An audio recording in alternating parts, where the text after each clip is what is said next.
Hi, everyone. My name is Christine Zakor, and I am an APP Federal Project Officer and co-lead for this conference. I'm excited to welcome you to our final closing plenary session. We hope that the past 4 days have allowed you to learn, connect, and be inspired. We're grateful for the work that you're doing, and we really look forward to meeting next year, hopefully in person. Now I'm excited to introduce Sonny Kelly as our closing keynote speaker. Dr. Kelly is a performer, storyteller, motivator, and scholar, and we're delighted to be joined by him today. Currently a full-time professor of communication at Fayetteville Technical Community College, Dr. Kelly has held a number of different roles, including youth pastor and U.S. Air Force officer. Dr. Kelly will be talking with us today about how we can build relationships through poetry and performance. He'll be exploring how we can be more inclusive in our work with youth and communities, and how we can create space for growth and connection to support resilience. Following Dr. Kelly's closing, we'll have a Q&A with him, so please add any questions that you have to the chat. Dr. Kelly, please take it away. Thank you, Christine. Thank you so much for having me. I am so honored to be before all of you today, and I'm excited. We're going to have a good time, I promise you. Hey, I'm Dr. Sonny Kelly, as Christina said. Thank you for that gracious welcome, by the way.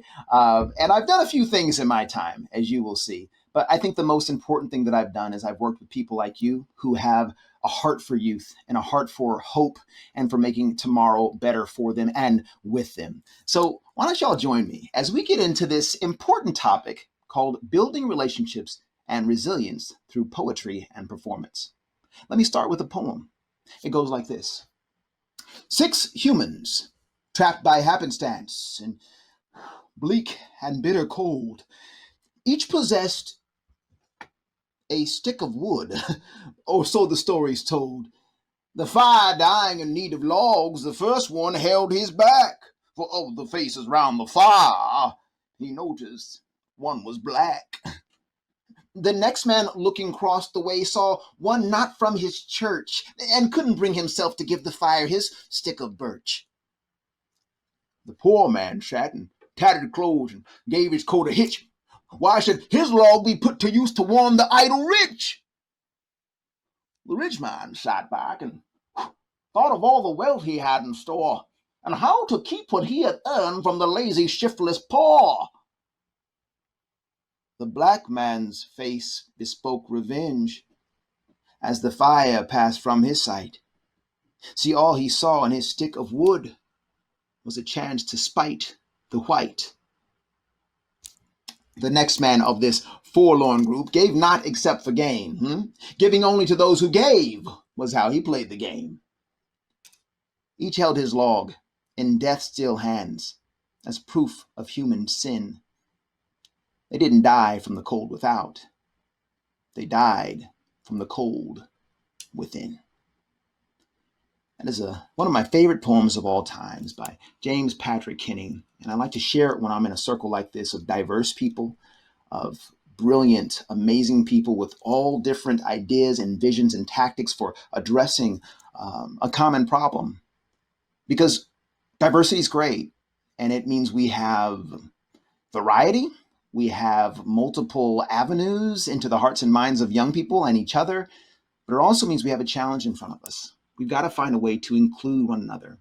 And so my theory is that somehow, some way, we can build inclusion, build relationships, and build resilience through our communication. Relationships and resilience are built, they're created, they're communicated, they're continued by simple, consistent, repeatable rhythms. Say it with me. Simple, consistent, repeatable rhythms. That's right. And so what I want us to do today is talk through how we can use these rhythms. So there are 3 basic objectives. Number 1, my goal today is to empower each and every one of you to share your thoughts and feelings more courageously and graciously, and to listen to each other more actively. Second, let's see how we can enrich each of our perspectives, inciting a more equitable, inclusive, and collective understanding of our past and our present. And finally, we want to share some of the tips and practices that can help members of this community to build, maintain equitable, inclusive, and connective communities. So I'm going to share with you all 7 tips today, and hopefully in our Q&A we'll get into some more. And tip number 1, I've already said it. Simple, consistent, repeatable rhythms create, continue, and communicate relationship and resilience. Let me give you an example. The poem I just shared by James Patrick Kinney. It's truly created a connection for me to talk about unity and community. But how many of you all were able to relate to one of those characters? How many of you all maybe even lost yourself in the performance of it, or the rhythm, the rhyme, the flow? It's natural. We're all built to hear poetry and to connect to it. I want to remind you all today, for those who forgot, that life itself, for us as humans, it revolves around rhythms. Simple, consistent, repeatable rhythms. Let me prove it to you. Somebody, anybody, think of the 5th letter in the alphabet. Now, for those geniuses out there who already knew it was E, God bless you, you're amazing. The rest of us were singing A, B, C, D, E. We were singing the melody of Twinkle, Twinkle, Little Star and going through the alphabet as we learned it. For those of us who studied in the Western tradition, as we learned it in school. Because when we were little, we were allowed to connect to rhythms, to play, to song, to learn. But somewhere along the way, usually about 6th grade or so, what we call middle school or intermediate school, someone told us to sit down, shut up, and memorize. And we applied that to our entire lives. The smartest people, the most successful people are those who can sit down, shut up, and memorize. But I argue that those people who are the most successful at including others, at engaging others in community, at convincing others, at connecting to others, are those who refuse to sit down, shut up, but will stand up and speak and sing and connect with others using the rhythms of life. So, simple, consistent, repeatable rhythms. They establish a sense of relationship, but they also establish a sense of significance. When we create these things for youth, especially for adolescents, we create these rhythms, whether it's a song, it's a greeting, it's a special handshake. We're letting that young person know you're significant. You matter so much to me that I've taken the time to establish a simple, consistent, repeatable rhythm for you. Even think about the way I set that up. Simple, consistent, repeatable. Even that, there's a rhythm in that. There's always a method to our madness, always being intentional in the work that we do. And as we set up these intentional rhythms and these intentional moments of performance and poetry, people around us will begin to feel not only drawn in, but they'll begin to feel significant. And so I want everyone to know here that there's power in words. Here's a poem that I wrote, and I use it whenever I'm working with young people just to remind them of how important it is that they find their voice, that they come to voice. Listen, we're not in the business of giving kids their voice. We're in the business of helping kids to use the voices that they already have. It's called The Power of Words, and it goes like this. I believe in the power of words. I believe in you, and I believe in me. See, I believe our words have the power to set people free. I believe that the things that we say can change them, those, and they to us, these, and we. For you see, when we use our words responsibly, they have the power to teach, build, even heal. The words that you say can put wings on everything that you can think, dream, or feel. So man, woman, boy, girl, never forget that your words can change the world. We are going to be in the business of empowering each other and the youth that we work with for the rest of our lives, but especially during this time. I want us to focus on how we can use our words and encourage others to use their words to build community. That begins with a name. I told you that lesson number 1 was the fact that simple, consistent, repeatable rhythms create, communicate, and continue relationship and resilience. What about a name? Did you know that your name is the most consistent rhythm that you've ever heard? It's the first rhythm that you heard, the first cadence, Sonny. I knew what Sonny meant from before I could say it. I knew to turn my head and to look up. Isn't that one of those cute things when you say a baby's name and they finally learn their name and they look up and you just feel so special that they heard their name and they heard that first rhythm that matters so much to them? I believe it was Dale Carnegie in his book, How to Win Friends and Influence People. He said, a person's name is to him or her the sweetest and most important sound in any language. So the first thing we need to do when we're dealing with young people is to learn their names. And I know in our respective communities, there is so much diversity. There are names that aren't English. There are names that are English but are creations. There are names that you've never heard before, spelled differently. Challenge yourself to learn every person's name in that room. It's so important that when you do fail, you acknowledge it. Or when you forget, you acknowledge it. But keep pressing in to learn that person's name. And I found this. A lot of times a young person will give you an out. They'll say, I just met a young lady the other day named Senia, which is Spanish for a particular beautiful flower in Ecuador, where her family is from. She said, but you can call me Z. And I said, thank you, Z. I'll lean on that. And I like nicknames. That's another rhythm. But I want to make sure I get your given name correct, because that's your name. That's the first rhythm you've ever learned. So I practiced Senia over and over again and allowed her to correct me so that I could learn that rhythm, because it's so important. So oftentimes I'll kind of take on an alter ego and bring some poetry into the space to kind of prime the pump, so to speak, and get young people excited about using their language, using their natural poetry, and really connecting to the power of their names. So I call myself Professor Reddy sometimes, and people say, well, why do you call yourself Professor Reddy? And I say, I didn't. You just called me Professor Reddy. And then we chuckle and laugh at the dad humor. Every once in a while it helps. But I say, that's easy. I can tell you why I am Professor Reddy. The R is for the radiant rhymes and rhythm that I give. The E is for the effervescent excellence and energy with which I live. The A is for the awesome ability abounding in you and me. The D is for the darkness destroying dream developer that you see. And the Y, well, that's easy. The Y is for you. You, even you in the back, making you ready, motivates me. So what I found is that when I can study the meanings of names, I can connect young people to purpose, whether their name was made up from something or they were named after someone else, there's always a nugget, an anchor that you can find that helps them bring purpose and meaning to their lives that you can honor, and it can bring purpose and meaning to your life as well. Let me give you an example. My name is Sonny, and so that's my real name, by the way.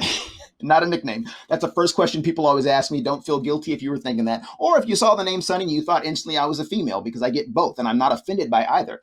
But what I have found is that the name Sonny has oftentimes caused confusion in my life. And so I resented it as a kid. And as a young man, think about it, a young man in the world trying to be strong, and people are calling me Sonny, Sonny, Sonny Honey, Sonny Bunny, Sonny Money. Yes, it rhymes with many things. I've heard them all.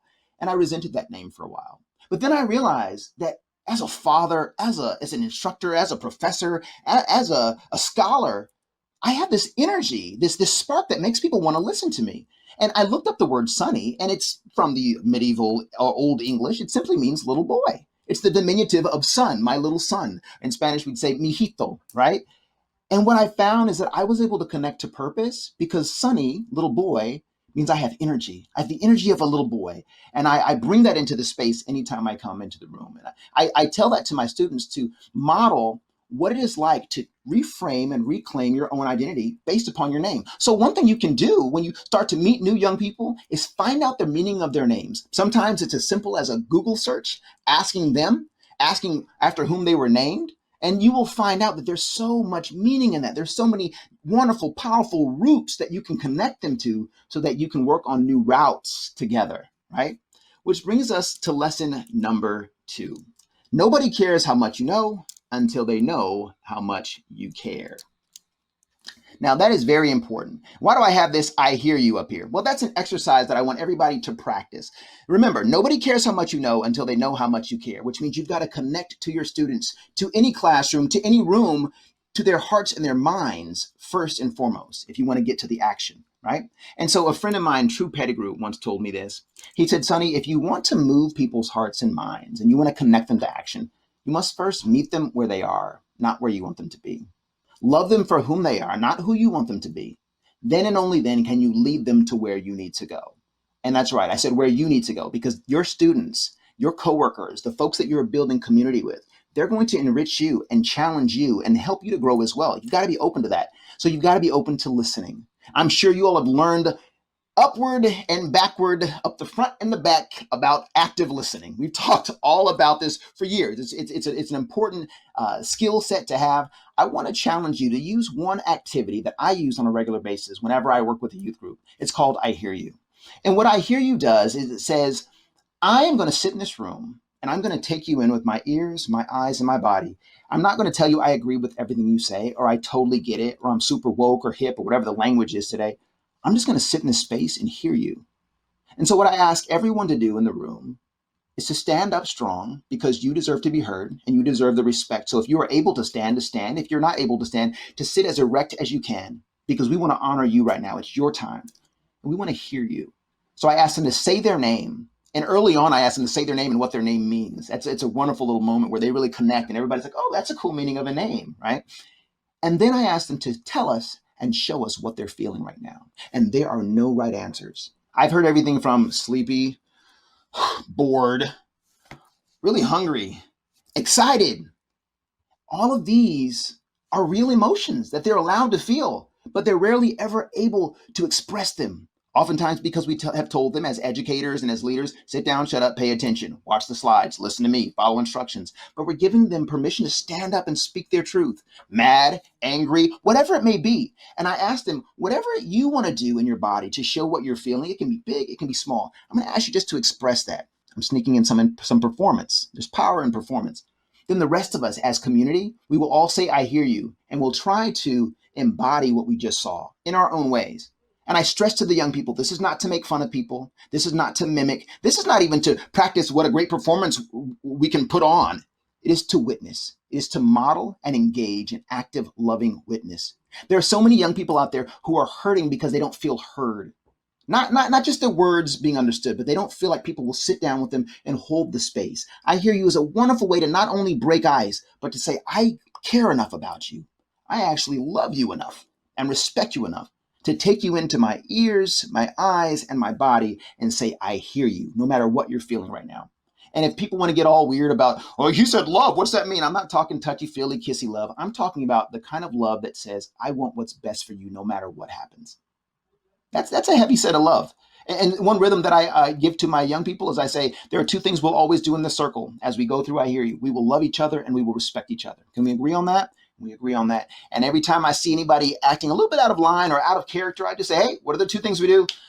Oh, we love each other and we respect each other. And they oftentimes will refer to me as Mr. Sonny or Dr. Sonny or Brother Sonny. I'm in the South, so we always put a handle on things, as we say, depending on whether I'm in a church setting or a secular setting. I love all of those because what that does is it connects them to me and me to them. They're using my first name, which is familiar, but they always put a title in front of it, which says I have respect for you. So I feel love and respect when I hear that. So be careful you don't read too much into the words that you hear and realize that when someone calls you by your first name and they put a tagline or a handle on the front of it, Mr., Doc, Mrs., whatever, that's oftentimes a way for young people, especially in the South where I'm from, a way for them to show love and respect at the same time. That paradigm shift, we got to reframe and reclaim our sense of identity so we can walk in and be courageous enough to be vulnerable in front of them. So one way I've learned to be vulnerable is with these key terms. These are the terms that I've learned from young people that I teach and work with. I literally did not know what any of these meant until I heard a young person share them with me. And I had to say, what's that mean? What are you saying? And let me tell you, I'm grateful that I did because these can be signposts. These can be keys to a sea change in the room. These can be keys to possibly a crisis that is impending or the good news that you want to celebrate, but they all can give you connection to the hearts and minds of the young people. So feel some type of way. If you ever hear anybody say, I feel some type of way about that, that means that they feel something negative. You got to dig. You got to ask some questions. Exercise your active listening. You can find out that there's something negative that this person needs to express, and you can create a safe space and a courageous space for them to express it and maybe even find some solutions, talk through it, and let them know that they're not alone. In my feelings, oftentimes somebody will call somebody else out. Oh, she's in her feelings. Oh, he's in his feelings.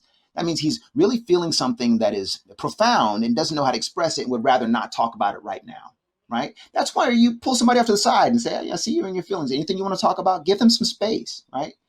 Someone told me this recently. Oh, man, that really hit me in the feels. It sounds really cool. I had no idea. I was like, oh, I laughed because I was like, that sounds great. But the person was really serious. She's one of my students, and she heard the presentation of another student, and the words of the other student brought her to tears. She said, that hit me in the feels. She actually typed it. So we're getting used to communicating and getting these words in text where we don't have all the nonverbals, right? So I laughed and I said, what's that mean? She said, it really touched my heart. Well, thank you. So when a person says that hits me in the feels, that's a moment where you can affirm the person who spoke. You can touch and agree and connect the emotional connection that just happened. And you can also let yourself feel it as well and say, you know what, I felt that as well. Thank you for putting words to that. It hit me in the feels as well. Cap, no cap. Warning, be careful. If somebody in your group says cap, that means that's a lie, or you're wrong, or I totally disagree. This happens oftentimes with school rivalries, right? Someone says, I go to Johnson High School. The other one says, oh, I go to Wilson High School. Johnson High School is the best. Cap. That means no, it isn't. You're bad. You're whack, as we'd say back in the 1990s. No cap means for real. I'm serious. All right. So, hey, if I say, hey, Miss Jones, I really, really like the class session we just had. No cap. Take that to heart. That means I'm not kidding. I really mean this. No cap means I'm dead serious, right? If someone is doing the most, that would be like me with my youthful energy. Doing the most means you're going a little bit over. You're supposed to be at about a 5, and you're at a 10 right now. So bring it back, because you're kind of scaring the kids away. You're a little bit too emotional or too silly. I get it all the time. And you know what I do? I allow myself to be vulnerable. I thank them for showing me to pause and back up a little bit. I say, thank you. Am I doing the most? Okay, thank you. Time out, kind of give myself the old Luther talk, if anybody's seen that Key and Peele skit, and I calm myself down. So I allow the kids to help me to adjust. So while I may be the composer of this orchestra as the leader, every instrument matters. And if I hear one that's out of tune, or if I'm moving too fast or too slow, or if I'm out of tune, I give them space to let me know so we can make better music together. Rhythms. When someone says she came for me or he came for me, it means that person is attacking me right now. I feel attacked. So don't come for me. A cute term that one of my young people said is, don't come for me unless I send for you, which is to say, don't embarrass me in front of people. Don't come in and try to call me out in front of people, right? Read me dirty or read me for filth. That means you've assumed the worst about me, and you're trying to read that into whatever I've done. I had positive intentions, or at least benign intentions, and you've just assumed that what I wanted to do was malevolent or evil or dark, and I'm offended by that. So you read me dirty, or you read me for filth. And it's a severe term. When I've heard it used by young people, it means I'm hurt. I'm hurt that you would think that of me, right? Keeping it 100 is kind of like no cap, keeping it 100% real, right? I'm here for it means they're loving it. So if you do something and an activity and the young people are like, I'm here for it, that means cool, keep doing it, green light, right? And then nice fit. I didn't know what this meant until a young person was complimenting another person saying nice fit. I thought, well, did the words they said fit into it was his outfit. So one of his classmates was acknowledging the fact that they liked his outfit. So they'll say nice fit. So that's a compliment you can take. And the last little symbol here I see in the chats a lot, and I'm glad I do because it's a positive symbol. It's that up arrow there. I call it touch and agree. It means amen. Yeah, me too. That's good stuff. I like it. I like the way you said that. Right. And so, of course, in this virtual setting, we'll see a lot of these things in the chats. So I want to give you a chance to just connect to students, because like I said, I want you to remember that lesson 2 is that nobody cares until they know how much you care. You got to check in, let them know that you hear them. Got to learn their names, but you've also got to learn their lexicon, learn how to speak their language. Don't try to be the cool one, but do try to just check in and know what you're hearing and know how you can better express yourself to the young people. I've heard it said that our words are the lyrics of the songs of our lives. Our words are the lyrics of the songs of our lives. So these words that you see here, many of them you may not have even known what they meant before this presentation. Those are the lyrics of these kids' lives. So you want to catch their drift. You want to catch that tune and be able to sing along with them and merge your rhythms with their rhythms so you can make music together. Speaking of merging rhythms with other rhythms, there's a cool exercise that I like to do, and it's called haiku. Yes, it is an ancient Japanese poetry style, and it includes a very simple measurement, or a very simple cadence. It is 5 syllables, 7 syllables, 5 syllables. And what I like to do with young people is say, hey, everybody, we're going to write a poem today. How many of you all consider yourselves poets? And usually they'll be like one person or a handful. Sometimes there's a great group, and that's wonderful. You can do a lot of work with poetry. There are a lot of things that young people will express through poetry that they would never say outright because it's embarrassing, or they're just not ready to be vulnerable. But something about the power of poetry. Poetry comes from the Greek poesia, which means to create. You have the power to create. When you put that power into the hands of yourself or other people, it helps people to stand up courageously and speak to what they're feeling, what they're going through, what they're thinking, what they're dreaming. So haiku, it's a very simple way to segue into this process of writing poetry. So what I ask students to do is to think of themselves not as poets right now. Right now, I just want you to think of yourself as a thinker, and take a moment to think about your highest high. I mean, that thing that made you so happy. And I'm not talking about getting high. We're not doing that. something or someone, even if it's your favorite meal, something that brings you joy. That when you think about it now, your face, I see your face, they're smiling. I see it. We're connecting, right? And I want you to just take a moment and write down all the words, all the phrases that are connected to your highest high. After they've written down those words and phrases, give them plenty of time, walk around the room and connect. Now I want you to circle the about 5 of the words or phrases that are just the strongest to you, that really connect you to that highest high. Next, after they've circled those, say, I want you to just count the syllables in that phrase, that word that you wrote down. They'll write down the little numbers. All right, now we can do a little bit of Sudoku, so to speak. I told you we're not doing poetry yet. Don't want to scare you all. We're going to end up there, but we're not going there yet. It's a process, not the product, right? And so I want you to just choose the first 5 syllables that make you think of your highest high. I'll write that down. Now let's use some math and think of 7 syllables of all that you wrote down that make you think of your highest high. And then, of course, 5 syllables. At that point, I say, congratulations. You've just written your first haiku. For some of you, it may not be your first, but it is your first one with me. So I feel honored. I want to give you all a round of applause and celebrate that achievement. Then I ask volunteers to share. And if they won't share, I say, can I share it for you? And I have only one requirement. If I share your haiku and I don't quite nail it, if I don't quite say it the way you'd want me to say it, will you please correct me? Will you please help me to get it? Because I want to hear you. Whew, that's so empowering. They're going to put their heart into your hands, but you're saying, I'm going to give you some control over this. And as an actor, that's easy for me. But even if you're not an actor or an extroverted person, you can just say, I'm going to read this as clearly as I can to honor you. If I dishonor it in any way, or if I get something wrong, pronounce something wrong, will you correct me? Because I want to read it like a couple times just to sink in, right? So I'll give you all an example. My highest high. One dark lock, peeking, pushing, taking pain for love. He is mine, I his. And at this point, you can give them the option to tell what they meant or with the story behind that highest high, or just leave it at that. The fact that they shared it in public is so empowering, and it builds trust between you and them, and they'll open up even more with what's going on in their lives, right? But for me, that was about the birth of my son. I remember when he was just coming into the earth, and he was 26 hours of labor. He was almost going to be breached, but somehow, some way through prayer and hope, he turned around and I could see just one little lock coming out. And I knew that was my son until I got to meet him. And I remember being so proud of and grateful for my wife for the pain that she took. So I said, pushing, taking pain for love. He is mine, I his. Because in that moment, my identity changed, didn't it?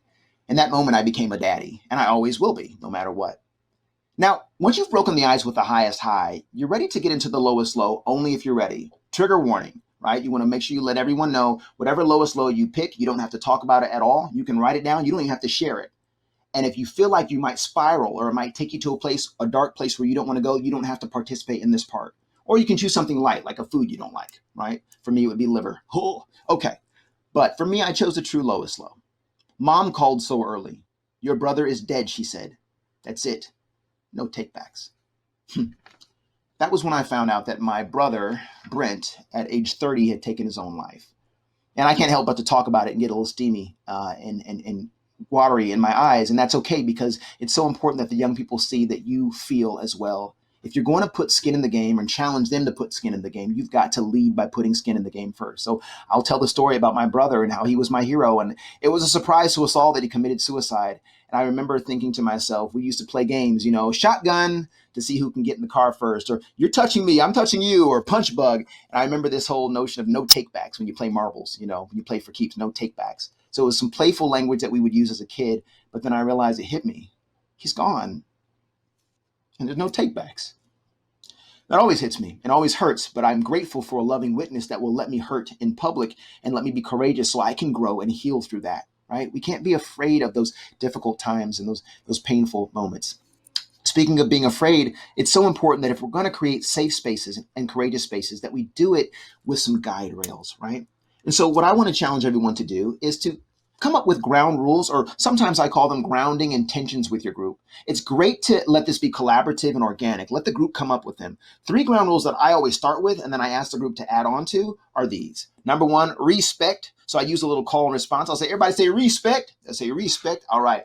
I want you to respect yourself enough to share your truth. What you have to say is important. You are an expert in your own lived experience. You know more than even the doctor knows about your lived experience. I want you to respect yourself enough to stand strong and share your experience, your thoughts, your questions, and your concerns. And I always like to use alliteration, your comments, questions, and concerns, right? Again, rhythms, tying in rhythms. But I also want you to know that you've got to respect the folks in this room. You may hear something you totally disagree with or you think is wrong or mean or bad, but I want you to respect them enough to let them share it. Once they've shared it, you have the right to share what I call a counter perspective. When you do, I want you to consider grounding rule number 2. That is no doubt. Everybody say no doubt. Give each other the benefit of the doubt. Listen, we do better when we know better. Maybe that person said something because they were ignorant. And ignorance is not a bad thing. It just means you don't know. Ignorance is not a bad thing. It is an opportunity to learn, right? Ignorance should be educated and not punished. So when someone says something that is totally off the wall or insensitive, you can say, you know what, I want to share something from my perspective. Giving that person the benefit of the doubt to say that when we know better, we do better. Maybe they haven't had your experiences. Maybe they haven't read what you've read or lived what you've lived or know what you know. And because of that, you get a chance to share with them and eliminate that ignorance and draw you both closer together. Which leads me to our third ground rule. When you're sharing that counter perspective, always speak for yourself. It's so important that we don't use generalizations. Well, all white people, all black people, all girls, all boys, all whatever it may be. Those things shut down conversation. They break the rhythm. They stop the song. They stop the melody we're creating. Instead, from my experience, this happened to me. I want to tell my story. And you will find that we can get so much further when we avoid speaking for other people or speaking in generalizations and really focus on speaking for ourselves. All right. So lesson number 3 is come up with ground rules, some agreements, some intentions that we're all going to make sure that we follow together. And while we do that, it's important that we also know that throughout this process, we want to keep everyone feeling like their needs are met. I mean, I'm not going to come to your group setting. I'm not going to come to your class. I'm not going to come to your workshop if you're not meeting my needs, right? So William Schutz, back in 1966, communication theorist, came up with this theory called interpersonal needs theory. I like to use the acronym CIA, Control, Inclusion, Affection. He said that any room will be filled with people if you can make them feel like they have some control, some inclusion, and some affection. That same room will be exited by everyone if they feel like they don't have control, they don't have a sense of inclusion, or they don't have a sense of affection. It's a trifecta, right? So you as leaders, you must become CIA agents and find out how can I meet the needs of the people in this room, not just the kids, but my staff, even myself. Maybe I'm upset about something. Maybe I'm frustrated. Maybe I'm on edge today. How can I diagnose my own issue and put words to it and name it and model that for the kids? So when we go through I Hear You, I can say, you know what, I'm feeling disrespected today. I'm just going to be honest. I love all of you all. And because I love you, when you show up late, it makes me feel disrespected and it makes us run out of time. And I want more time with you. So I'm going to be honest. I didn't feel affection today. I didn't feel the love or respect. And I also didn't feel included because no one texted me or called me to let me know they were going to be late. And to be honest, I felt a little bit out of control because I know I'm in charge here and I'm the leader and I take that seriously. And to be waiting here and no one's here, it made me feel a little out of control. So to be honest, I'm not calling anybody out. I'm just calling you in to my heart, right? You see how I just was able to issue a concern, but using the CIA method, I was able to just name it for what it is.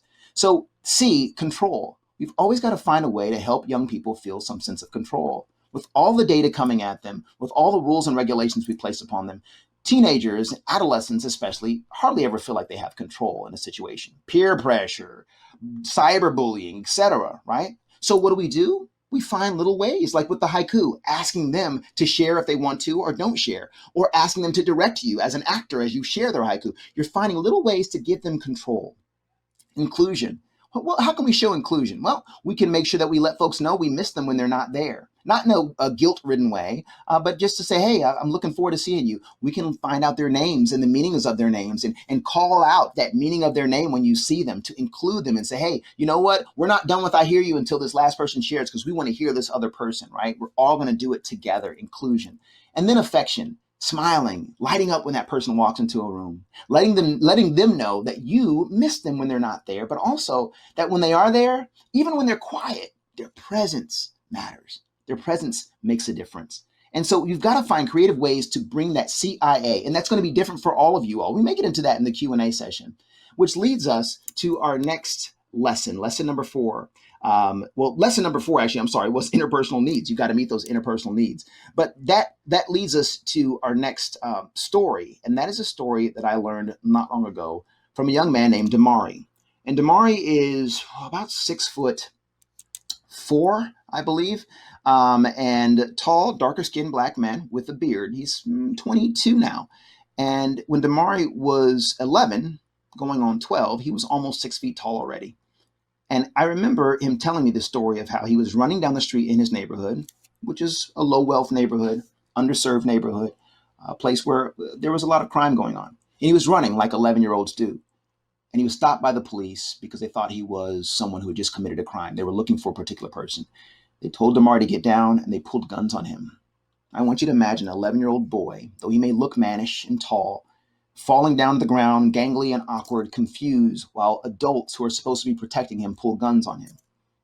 They took him down to the precinct. His mother was working. He had to wait there with strangers who'd pulled guns on him for hours until his mother could come.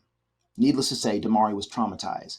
And he went on to be a person who, I'd say at the time, in his own words, he hated a cop. He hated police officers.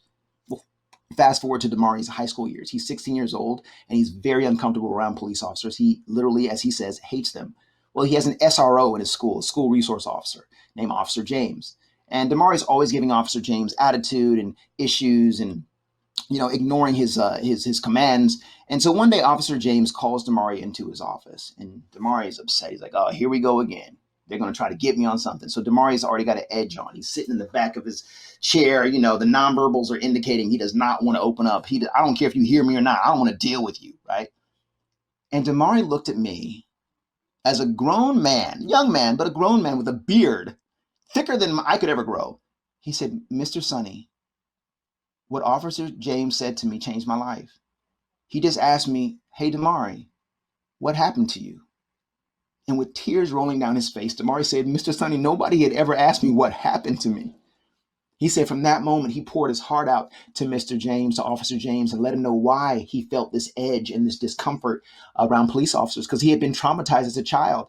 And Officer James was able to hold that space for him and listen, and they became allies and friends going forward. And that to me was a beautiful moment where Officer James exercised CIA. He said, "Hey, Damari, I'm going to let you have the control to tell this story or not. I just want to ask you what happened to you. I'm not going to ask you to stand and deliver or challenge you to do something you're not comfortable with. You don't have to answer this question." And then after Damari told him why he hated police officers, in his own words, Officer James didn't ostracize him or try to correct him. He just said, "I hear you. I hear you. Damari, can I give it another chance? Can I be a good police officer in your life?" And Damari gave him that shot. They gave each other a shot that day. And things changed. Things changed. Damari has a much different understanding of how police officers work and how policing works in his place. And of course, we still understand there are systemic problems, et cetera, but there's an opening and a space for connection there, right? So let's go to Damari's story as we go into lesson number 5. Lesson number 5 is you've got to study people. Of all the texts that you will read, all of the measurable objectives and the evidence-based programs that you will practice, the most important thing you can ever study is the person in front of you. And so I use this method called the SHOWED method, which was developed through the public health field. And it's usually used in something called photo voice. If you've never used photo voice, look it up. It's a wonderful way to connect to kids and to communities, where you send people out with cameras to take pictures of a theme. In our case, it might be pregnancy prevention, for example. And they would go take pictures. You come back and you analyze each picture using the SHOWED method. But you can analyze stories, you can analyze poems, but you can take a moment using this method to intentionally reach into the hearts and minds of other folks and say, "I want to see if I understand this." Essentially, it's a very intentional and clear way to enact group active listening. Okay. So the first thing you would say is, what did you see? So in that story about Damari, what do you see? You see a tall kid who's angry and upset, right? What's happening? Well, what's happening is he's playing out this trauma that he experienced as a kid when he was little. We forget that there was this small 11-year-old who was traumatized, right? How does this affect our lives? Well, we have kids all around us all the time that we want to impact and connect to. We don't know how they've been traumatized by people who may look like us, right? So we've got to be careful with that. Why? Why do we think this is happening? Well, because we oftentimes don't listen to young people. We oftentimes don't find spaces where they can actually be courageous and share. We oftentimes forget to ask, what happened to you? How can we be empowered by this new understanding? We have the power to open up our own hearts and minds and the hearts and minds of young people by being vulnerable first and by giving them spaces to share. And that can actually change the trajectory of their lives. Again, we can speak to and give voice to or share voice with and witness the roots of their issues, their traumas, their concerns, their questions, their comments, and thereby empower them to forge new routes. with us, right? So what can we do? We can train better. We can connect better. We can teach better when we study the person in front of us as the most important text that we will ever study, right? Important lesson to learn. So that's the showed method. Please use that, take that and run with it. It's been a wonderful tip for me to use in any setting with any age group. So one thing I've learned in all of this is that stories that confuse you and confound you, like Damari's story, confused and confounded Officer James, they remind us of the power of diversity. Diversity is a beautiful, powerful thing, but it can be scary. It's a blessing and it's a challenge, right? When we're diverse, i.e., we're different, we're going to have some disagreements. And we're going to have some areas where we don't know how to connect, some impasses, some places where we're going to have to agree to disagree. And that's where I want to share with you all a little poem, Poetry Break by Walter D. Wintle. It's called Thinking.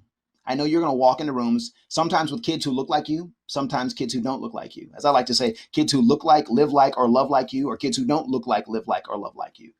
Whatever it is, it's daunting. It's scary. Adolescents are scary. They're scared of themselves, right? So when you walk into that room and you try to use these tools, I want you to know you may fail here and there, but fail forward. And always remember that it all starts here. It starts with your thinking. If you think you are beat, then you are. If you think you dare not, you don't. If you like to win but think you can't, it's almost a cinch you won't.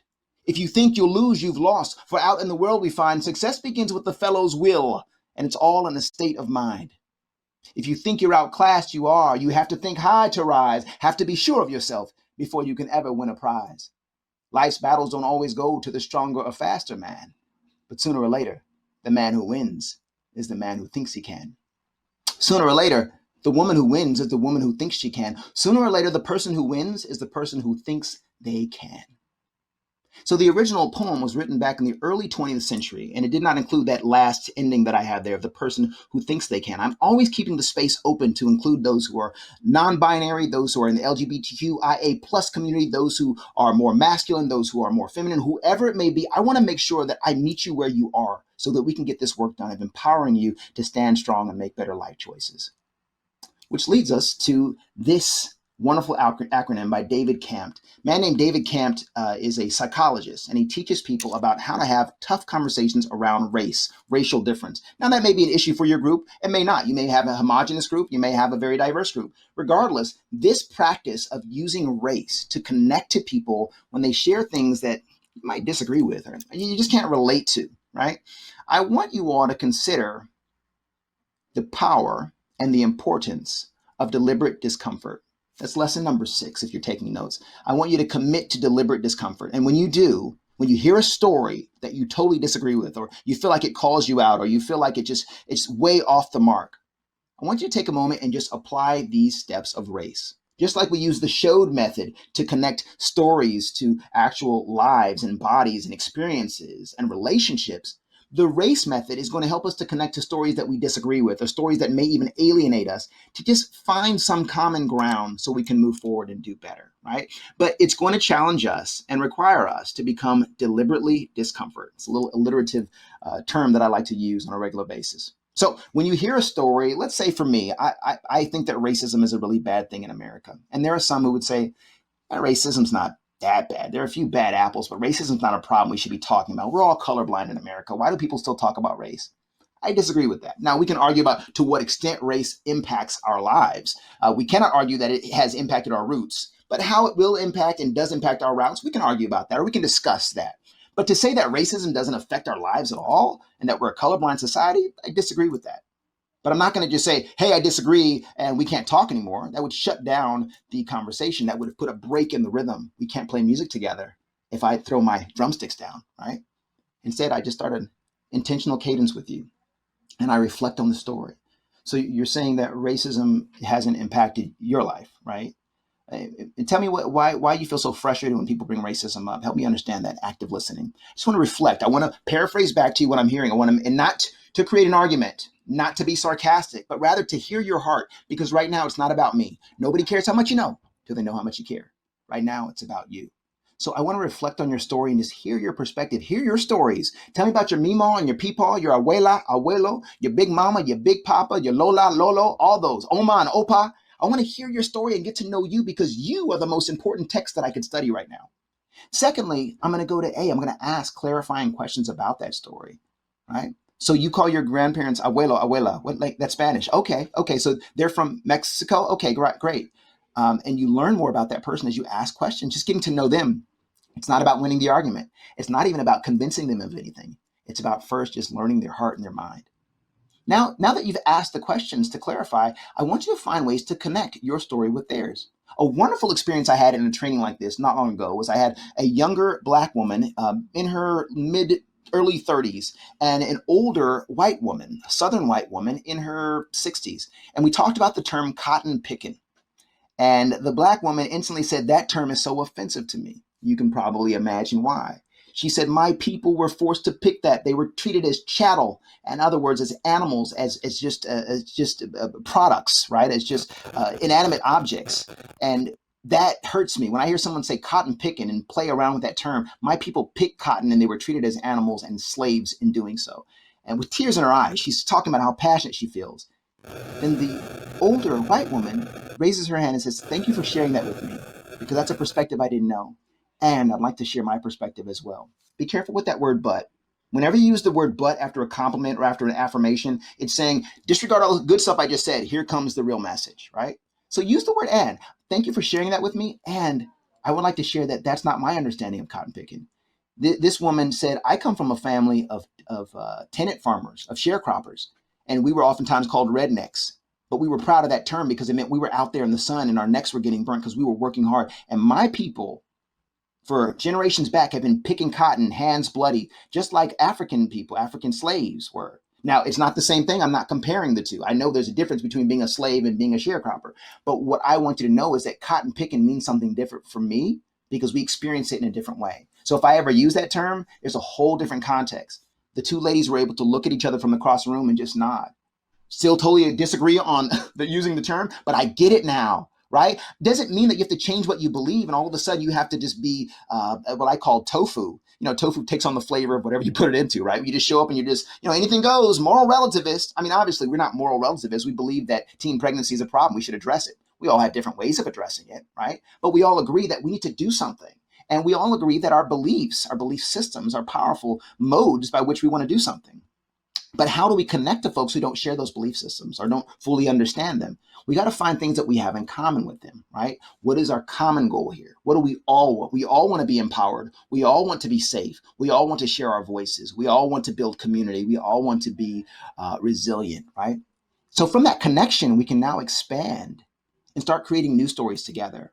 So with those two ladies in that room, I could say, can we all agree now that the term cotton picking is something that we're not going to use as a joke? And if we ever do use it, we'll qualify it and explain what we're talking about and not just throw it around, because it can be very hurtful to some people. It can also be a point of pride to other people. But in a community together, we don't want to worry about being politically correct and silence everybody. We also don't want to be popularly canceled and shut people down for their ignorance. We want to be personally connected, respect one another, deal with each other as community members so we can build relationship and resilience at the same time, right? So that's that deliberate discomfort. And I promise you, as you go through the race steps, reflecting on what they're saying, asking questions, connecting their stories to your stories, and then expanding together to come up with new intentions, new stories together, you will find that that discomfort slowly drops away. But it's like jumping off a high dive, right? It looks really high. That water looks like it's going to hurt. But when you jump in, as long as you don't belly flop, when you commit to the dive, it's a wonderful, lovely thing. The water's fine. Come on in. Come on in. And that leads us to lesson number 7. That is that stories are our connective tissue. And so I want you all to consider, whenever you're telling stories to young people, that you should lead, by the way. I said earlier that you should put skin in the game.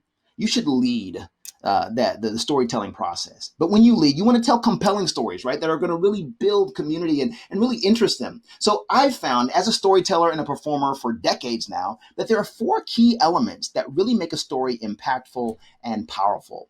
And those are the 4 Ds: destination, details, drama, and dialogue. I like to tell this story when I talk about my son, Langston. Now, Langston's my baby boy. He's 10 years old. He has a big brother named Sterling, and Langston oftentimes doesn't feel heard. And I know, because I used to be a little brother, and you always feel like you got to be louder. So he's like me. He's fast and he's loud, right? This is why I talk so fast. I had 2 big brothers who were shutting me up all the time. I was trying to get a word in edgewise. And so Langston came to me one day. His favorite color is red, by the way. came to me one day with his red shirt. He's got a red wig, big bushy afro wig. It's a red one. And these aviator glasses, kind of tinted brown aviator glasses. And he just kind of had this look he was doing. And I think he might have had some green Mardi Gras beads on his neck.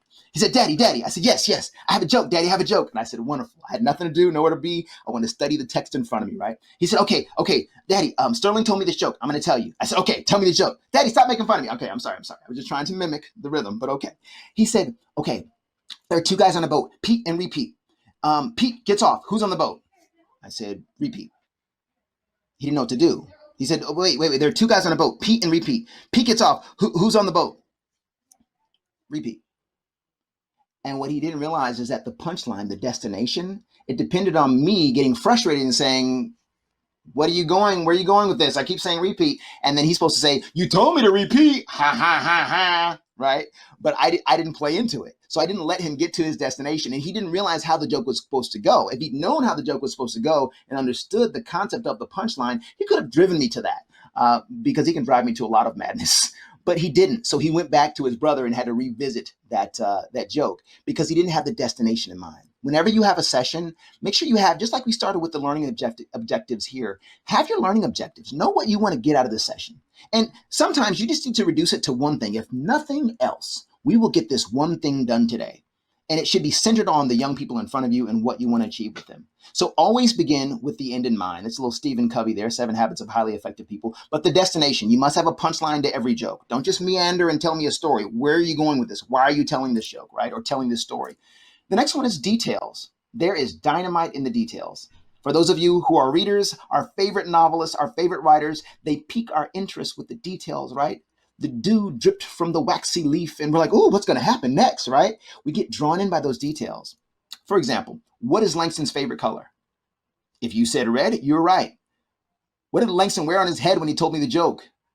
If you said a big afro wig, a red afro wig, you're right. What kind of glasses did he have on? Aviator. What color? Brown. See, the details that I give you, it makes you draw in because you're thinking he must share those details for a reason. So share those details, the smells, the touches, the names of your childhood or whatever the story it is. Tell the details of those stories. I know when Damari told me the story about him getting arrested, he talked about falling into the gravel and the gravel pressing into his hands, right? Makes it compelling. Next, drama. Now, I know not everybody is an actor and a performer like me. It's okay. But there are things that make you smile. There are things that bring you joy, that swell your chest with pride, that even bring a tear to your eye. Don't fight that. Let it out. So many adolescents today, especially our males and masculine ones, are told, don't show your emotions. Don't show your emotions. It's weakness. You've got to lead by example, by allowing some of the drama to come out. It also draws people into a story when something is funny, scary, sad, maybe even shows a little bit of your anger. Let that drama come out as you're telling the story, right? Even take a moment, a pause. Oftentimes when I'm telling a story about my brother's suicide, for example, I'll talk to my students. I'll say, I just need a moment. And then I'll thank them. Thank you all for giving me that moment, right? I'm giving them that sense of control, inclusion, and affection. Thank you all. You all are my community. I need you. I need to tell this story more. It helps me to heal. Thank you for that. You see how connecting kids, even in our vulnerability, to our rhythm doesn't make us lose any power. This is not a zero-sum game. It actually just adds to the rhythm and the compassion in the room. And that leads us to our final D, and that's dialogue. You should always be connecting with your audience back and forth, whether it's waiting for them to laugh after you've told a joke, whether it's allowing them to ask questions in the middle of it. It's okay. Oftentimes when an adolescent speaks and raise their hands, it is a distraction, or it seems like one. But just know this, whenever they come to voice and share a thought, a question, comment, or concern, that is a potential destination. Don't treat their interruptions or their questions, especially if they're engaged, don't treat them as distractions. Know that each one is a potential destination that may skew your lesson plan a little bit, but it's going to take you to the heart of the matter, which is studying the people in the room, letting them know that you care so you can meet them where they are, right? Love them for whom they are, and then lead them to where they need to go, right? So stories are our connective tissue. That's lesson number 7. That's our final lesson for the day. Those are the 4 Ds that I want you to remember. And I'm going to give you a couple of examples of how I use in my own time, my own work, dialogue, that dialogic element, right? How do we connect to our audience? Like I said, you can, tell a joke and they start laughing. You wait for the laughter. You can take questions and comments even during the presentation, especially with younger ones. You got to let them come to voice. You may set a limit. One thing I'll do is, okay, if I see a lot of hands around the room, I'll say, okay, I'm taking 1, 2, 3, then I'm going to tell some more, and then I'll take the other 3, okay? And I'll write on the board. I care enough about you. I'm not going to forget you, right? I want to keep you included. But I got to keep with the story as well. So will y'all help me out with that? And you're getting buy-in. Is that okay? You're getting nods of heads. Control. They have some control in this, because if they said no, then you got to renegotiate that thing, right? So that's one way to do it. I hear you is call and response. That's keeping it dialogic. You can also do call and response that we do in the traditional African-American church here in the South. Can I get an amen? Amen, brother, right? Or as we do in the African storytelling tradition, the Twi language, which is the primary non-English language in Ghana, West Africa. The storyteller comes into a community and the storyteller says, Ago. You may have heard this before. It's a wonderful way to get people's attention. If you say, clap your hands twice if you hear me. That's another call and response. That's wonderful. We use that often. You can also say ago. And when you say ago, that is a storyteller's way of saying, I'm knocking. I hope you will hear my story so that my story can become our story. But I cannot tell my story until you give me permission. Control, right? If they say ame and they say it robustly, that's including you, but also it's adding some affection. Like we care about you. We want to hear your story. And you, as the person who's a storyteller, you're saying, I care enough about you all to share my story. So I would say ago. You would respond ame, especially if you're working with an audience that has Africans or African-American students in it. It's a great way to get them thinking globally, also connecting to their heritage and seeing themselves as more than just descendants of slaves, but descendants of many people who have many wonderful traditions that are worth using right now in this space. Ago ame. I handed that one to you right there. Enjoy that. It's a wonderful way of becoming more dialogic in the work that you do, right? And so I want us to continue to find spaces to treat every person in the room as a destination and not as a distraction. And as we do that, it's so important that we find ways to let them speak up and be heard. I know that, for example, just to kind of recap on all the lessons that we've taught today, learning people's names has been so important to me. Not only has it made me smarter, because I know things like the name William means an earnest protector. The name Edward means a steward of valuable things. I know Sonny means little boy. I have a young lady named Deja. And Deja goes back to the French of like déjà vu, to remember. And this young lady, I said, Deja, you're the one who remembers. So please remind me in our session to make sure we do this. And Deja, I don't know if she was a natural rememberer or if she was just rising to the voice that I had given her name, that I had shared of her name, I should say. But every time we'd have a class, she'd go, Dr. Kelly, remember to do this. Or Dr. Sonny, whatever she called me, remember this. And I'd say, Deja, thank you so much. You are my rememberer. I don't know what I would do without you. Back to that CIA, right? But it all started with me learning her name. And then she had to look up the meaning of her name, and all I did was affirm it. It was a beautiful thing. She did the work. I just was letting the connective tissue of storytelling and rhythm take place. That's what we do as facilitators. We don't just come in and teach a message or teach a lesson. We connect, right? If we were all in the room right now, I would be all around the room in the audience, connecting with people. By the way, anybody who's read Gary Chapman's The 5 Love Languages, I'm physical touch. So, this is a tough season for me. It's tough, but I'm going to do my best to connect with you all here today. So as we close out and we think about all these wonderful and important lessons that I want you all to remember, to empower, to connect, to be gracious in your listening and in your witnessing and sharing, I want you to remember that it's going to seem impossible at times. It certainly is. And so as you think about the impossibility of this daunting task in front of you, please always tie yourself to the purpose. Root yourself in the purpose. These kids matter. These communities matter. You matter. And because of that, you've got to press into the routes of empowerment, the routes of connection, the routes of relationship and resilience. And I've given you a few tips and tools for that today. I'll close out with one final poem to give you a little bit more motivation and inspiration. It's called The Thing That Couldn't Be Done. Somebody said that it couldn't be done, but he with a chuckle replied, well, maybe it couldn't, but he would be one who wouldn't say till he tried. So he buckled right in with the trace of a grin, and if he worried, he hit it. He started to sing as he tackled the thing that couldn't be done, and he did it. Somebody scoffed, you could never do that, or at least no one ever had done it. So she took off her hat, and she took off her coat, and the next thing you know, she'd begun it. With a bit of a grin and a lift of her chin, refusing to doubt it or quit it, she started to sing as she tackled the thing that couldn't be done, and she did it. There are thousands who will tell you it cannot be done. There are thousands who will prophesy failure. There are thousands who will point out to you one by one the dangers that wait to assail you. But with the lift of your chin and a bit of your grin, just take off your hat and go to it. Start in to sing as you tackle the thing that couldn't be done. And you do it. And you do it. And you do it. And you do it. And even you in the back, you do it. Thank you all so much for giving me this time. Thank you for your loving witness. I hope that something I've said today has empowered you, encouraged you to press into resilience, press into relationship, and know I'm here rooting for you, praying for you, and wishing you all the best. Go get them. Thank you so much, Sonny, for that talk. You're really lifting us up at the end of a week. We've been in sessions together since Monday, and so we really appreciate that boost on our way out. We got a lot of great comments in the chat.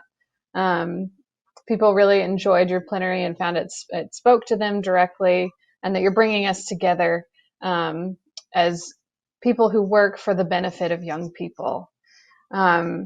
We didn't get a lot of questions so far, but we did. Someone actually just said it was the best closing plenary ever. So we'll invite you back. I never. Thank you. Thank you.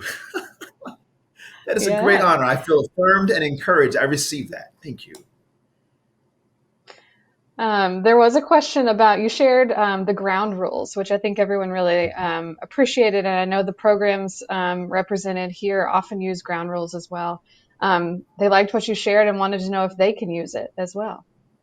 Yes. Listen, I actually borrowed that. Most of what I do, all of what I do, I borrow because there's nothing new under the sun. So either my grandmother or my father or my mother or some poet gave it to me, and now I've just kind of embodied it and made it my own. So yes, please do go and make that your own. I took that from an organization called Theater Delta, for which I am a facilitator. We do we do interactive theater for social change around the globe, really. And so those are our three grounding intentions. And we've started calling them intentions nowadays, because when you use the term rules, especially in this increasingly polarized environment that we're all stepping into, rules oftentimes seem a bit rigid, and some people feel like you're trying to control them.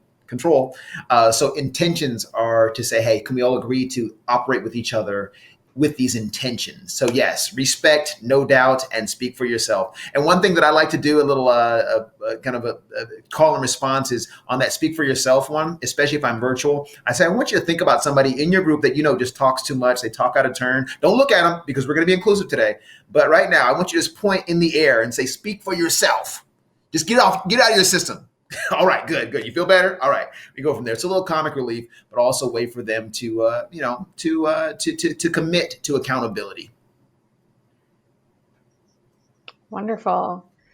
There is a question about your great performance. We can definitely tell that you are an actor. And we're wondering if you can tell us how we can bring more performance skills into our work.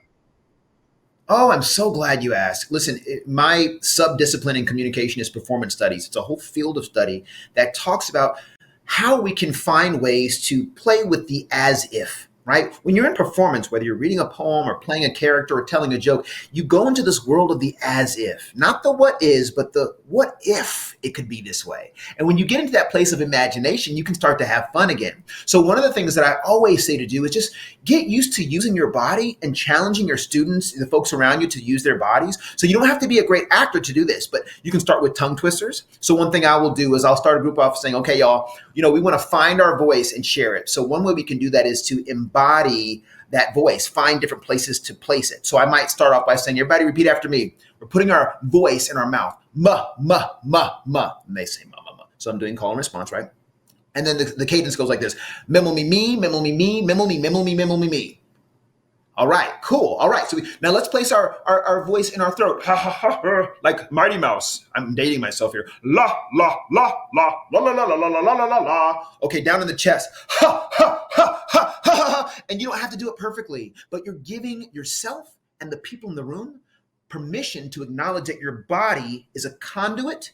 It's also a receptacle for knowledge, for reality, for feelings, for truth. We are body, mind, and soul, right? But we oftentimes sit in these presentations and we just lock ourselves into a seat. Get people on their feet. I think it was a Gloria Estefan said, get on your feet. Hey, come on, Miami Sound. You remember, anyway, maybe you don't remember that. I'm dating myself. I've got to find new little references with my students nowadays. I'll say stuff about Gilligan's Island or Gloria Estefan. They'll be like, who is that? What? So I would say, number one, get on your feet, try some tongue twisters. I Hear You is a great, easy way to start getting into that performance. It truly is a way of performing how we're feeling, right?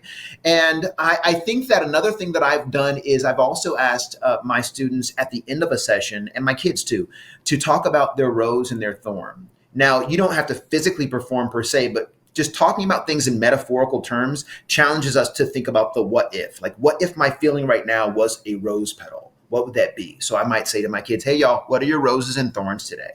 And my sons, I think yesterday, my son said, oh, I learned this new thing on Minecraft, and I'm really, really excited about it. But that was my rose. But my thorn was that I didn't set my building up well, and I was in the wrong mode. Apparently, there's multiple modes of Minecraft, and he was in like, they can attack you mode. And so somebody knocked his building down. But he was able to think on a different plane, in an imaginary realm, about a very concrete question, like what was good and what was bad about your day. But I didn't ask him that. I asked him what was his rose and his thorn. So finding creative metaphors and ways to help them analogize is helpful as well. The haiku exercise it's a crowd pleaser. I have never had a group of kids, or adults for that matter, who have done the haiku and felt disappointed or confused afterward. I mean, we're always just like profoundly touched by that, because you've just written a poem and then performed it for us, and you didn't even realize you didn't sign up for that. But somehow I got you to that place because I just broke it down into just talking about your feelings. And then once we put it into that haiku, it now becomes a poem. And then once you share it, it becomes a performance.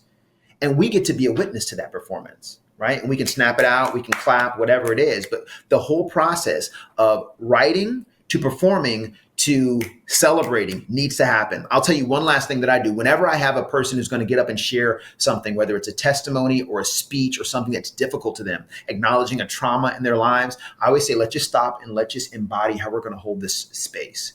We love you. Let's just let that be known first of all. Everybody rub your hands together. What do you feel between your hands? Besides the dirt and the grime, you should have washed them. Okay. But what do you feel really? You feel warmth, right? Because there's energy in us. And we're going to take all of our energy right now and we're going to just lend it to you. You can't hold on to it. You got to share it back with us. We're going to lend it to you. So on 3, and I'll have somebody else count it. You can count 3, 2, 1 or 1, 2, 3. But on 3, we're all going to just celebrate and give you the best jazz hands we can. And just, you speak when you're ready. All right. So it's okay. You want to count it? All right. 3, 2, 1. Celebrate. And that moment where they just feel that energy and that love, just, you can almost palpably, you can almost see it land on their skin and in their hearts. And this sense of confidence and clarity and affirmation just overtakes them, and they start speaking and sharing stuff at a level and with a confidence that you didn't see in them before they were celebrated. Something spiritual just happened there.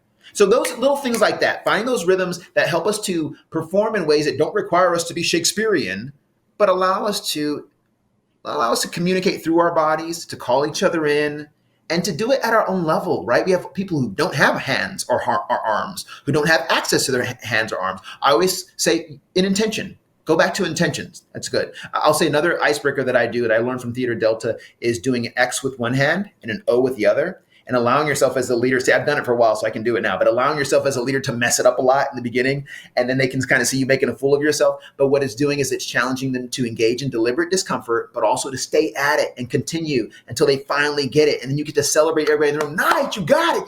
That was so tough for me, right? So those a little game like that. And then when we can touch each other again, there's a game we play called Gotcha.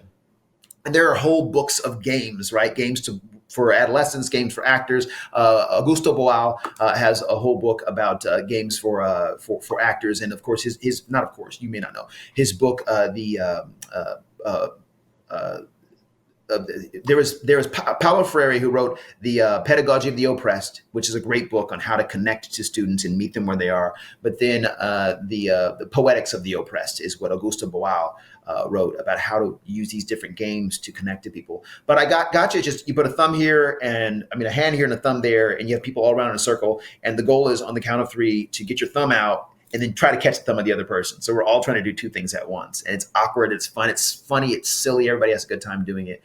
And I say, you're going to act when I count to 3, but I must warn you, I'm a sporadic counter. So I'll start off with 3, And then they're all, I throw them off. So I'm just mixing it up and just, it lets us have fun, not take ourselves too seriously, breaks the ice. It reminds us that our bodies do matter and we should always bring them to the table and allow people to bring their bodies to the table, however they appear, however they feel, and to whatever extent they feel comfortable, allow them to bring that body into the room and honor it and celebrate it. I was just here rubbing my hands while you were talking. That was great. Love it. I hope everyone Yes, else please. was too. We have one last question for you. Could you describe a time when you were able to bring together kind of opposing parties that might have been on a different political or social spectrum from each other, and how you were able to do that? I can. I was so. And if anybody wants to see my work, if you go to sonnykelly.com, you'll see there are a few theatrical pieces I've done and put together. One is called The Talk, about a talk I had with my son, being a Black boy in America and having to make sense of that and the generations that have come.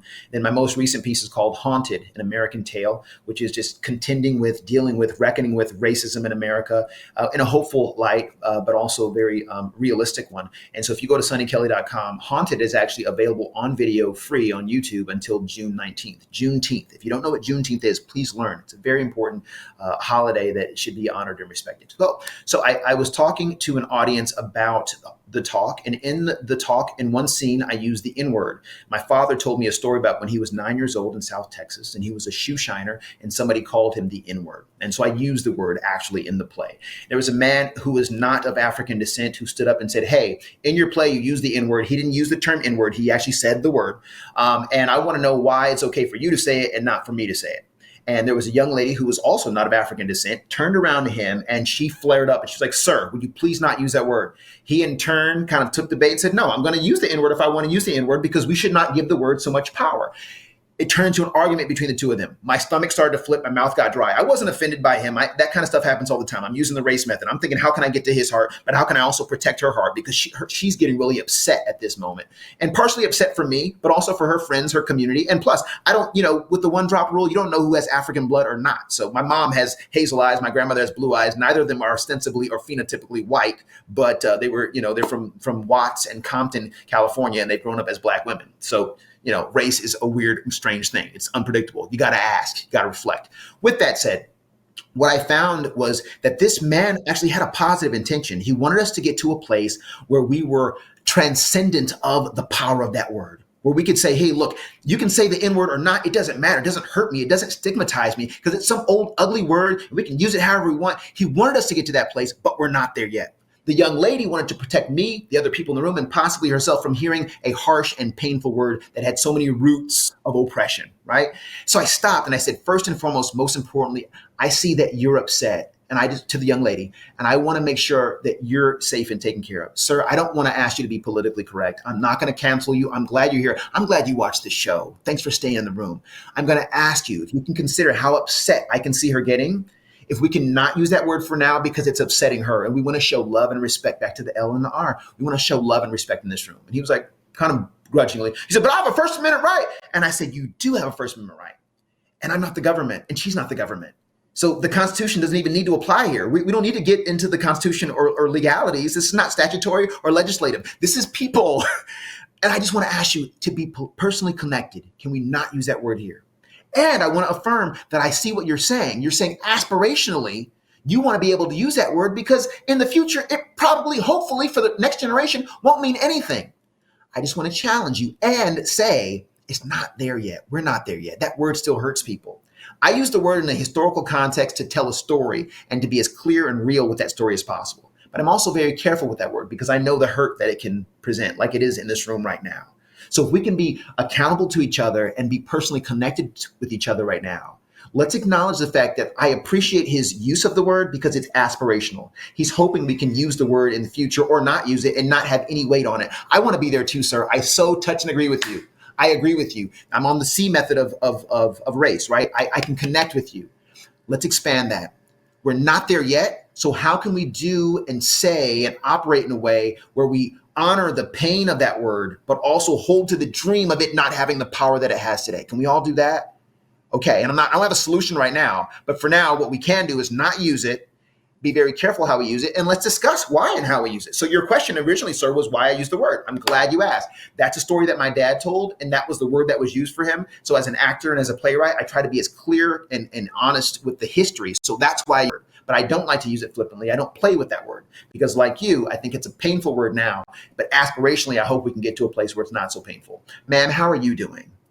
Thank you. Thank you for sharing. Thanks for your courage and standing up. Thank you for both of y'all for your courage. Because I know in this current day and age, sir, you know, the woke police would probably try to attack you right now, but everybody stay in the room. Let's talk about this. And so, yeah, that's how I do it. To some people, they may think that's lukewarm or too namby-pamby, but I don't see anybody else doing very good work with this nowadays that's calling people out on a regular basis. It doesn't seem to be very helpful or generative. Thank you. I really appreciate you sharing that. And I think we've answered all the questions that we received, and we really appreciate everything that you shared with us today. And I think our group feels energized and ready to go back to their programs taking care of youth. Good. Thank you all so much for what you do. And I'm going to just give you one last celebration. 3, 2, 1, celebrate. Thank you, Sonny. And with that, we'll hand it over to Courtney Gaskins for some closing remarks.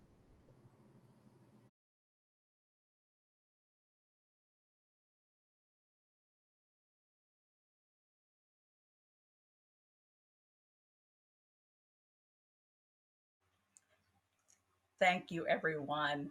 I just can't help but say how much I enjoyed Dr. Kelly, and I'm sure that you all enjoyed him as well.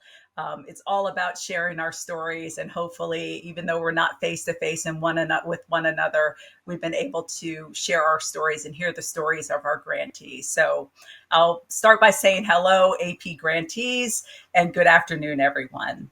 Again, my name is Courtney Gaskins, and I'm the director of the Family and Youth Services Bureau Adolescent Pregnancy Prevention Program that is within the Division of Optimal Adolescent Development. With our officially at the end of the shared diamond mining experience, that was the 2021 Virtual Adolescent Pregnancy Prevention Program Grantee Conference, creating diamonds during times of great pressure. From the tribal opening, followed by that inspiring and hopeful presentation of Liz Dozier, the informative breakout sessions, and now ending with our closing speaker, Sonny Kelly. It's all about keeping it 100 and merging our rhythms. I'll identify that with that for a long time. This has been a phenomenal conference. I have to say your participation has been truly complimentary of the content. More than 1,000 grantees registered for the conference, and vast majority attended. 87% attended concurrent sessions. 551 of you guys tuned into the youth plenary session to hear 4 young people talk about their experiences within our programs and with their experiences with the pandemic. And hopefully you didn't miss it, but if you did, please be sure to view it later on at the exchange. It was very enlightening, and I learned a lot from hearing from these young people and just the angst that they're going through as they've been in confinement. So that was a wonderful presentation. This outstanding representation from grantees may be a sign of the ability of this virtual platform to bring us together, even when we're physically apart. This past year has been spent navigating the landscape of remote working, virtual environments, and distance learning that require new ways to tackle the demands of our day. And I hope this second virtual conference has been a pleasant and informative departure from those routines. At the same time, I know that we're looking forward to hopefully getting back to that in-person conference next year, but perhaps we can combine that in-person experience with the advantage that we've learned from virtual conferencing. With the conclusion of this year's conference in total, we offered just over 73 hours of content and fine learning tracks delivered over 4 half days, and 27 workshops, 19 spotlight sessions, 7 panel discussions, 2 plenary sessions, and 19 different poster presentations, along with networking time and break. So needless to say, there was a wealth of information offered to help you refine and enhance your tireless efforts to provide quality adolescent pregnancy prevention programs. That recap is really intended to convey the tremendous effort that everyone, whether part of the conference planning effort, presenters, all of you attending, have put into the conference. No pressure, right? Something that struck me throughout the event was how we have collectively dealt with this challenge of the COVID-19 pandemic. There were numerous research presentations and workshops on how we can adapt and use technology in these new settings. That and your demonstrable eagerness to learn and adapt new ways to help our youth deal with a very disruptive situation, as we learned from the youth yesterday, shows the depth of our commitment to the mission we seek to achieve.